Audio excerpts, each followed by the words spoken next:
Le 20 novembre 1989, les Nations Unies adoptent la Déclaration des droits de l'enfant. 195 pays font la promesse aux enfants du monde entier de faire respecter leurs droits. Parmi lesquels le droit du maintien du lien avec les parents biologiques, la satisfaction des besoins alimentaires, l'accès aux soins de santé, une instruction financée par l'État.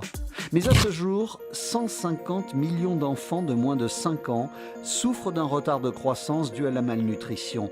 Un enfant sur 6 dans le monde vit dans une pauvreté extrême. Un enfant sur 6 ne va pas à l'école. 160 millions de jeunes de moins de 16 ans sont obligés de travailler, essentiellement sur le continent africain et en Asie du Sud-Est, dans les champs, les mines ou les usines de textiles. La pandémie de Covid n'a rien arrangé, notamment pour les accès dans les hôpitaux surchargés ou les écoles qui ont fermé leurs portes. Cette journée mondiale permet de constater qu'il reste encore beaucoup de travail pour que ces droits soient partout respectés.